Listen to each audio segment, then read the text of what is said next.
COVID-19 rates spiking across New York City this summer, a new clinic is up and running, aimed at helping communities still recovering from the pandemic. As Fox Eye's Antoine Lewis shows us, the center is focusing on long COVID cases.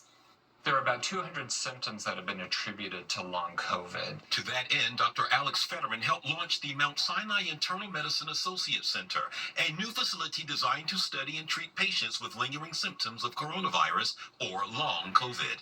It got to the point where I needed to make a visit to the emergency room. Dora Louise Summers was diagnosed with COVID in 2020, and yet she still suffers. I was still having symptoms, the taste of food, feeling tired all the time, a lot of brain fog. Summers is among the first patients to seek treatment at the Center for Long COVID, but the symptoms vary from patient to patient. So for each patient, we go through and figure out what their most bothersome symptoms are, what imaging they've had, what testing they've done, all of that stuff, and then together figure out what we can do using the tools we have within internal medicine to help address what those symptoms are. The clinic is centrally located near the East Harlem, and South Bronx neighborhoods, areas that city officials say were hardest hit during the pandemic. A lot of people go through life with long COVID without knowing that they have it, and without being able to access services to help support them. A $5 million federal grant helped fund the clinic, which opened just as New York City is experiencing a spike in COVID and long COVID cases.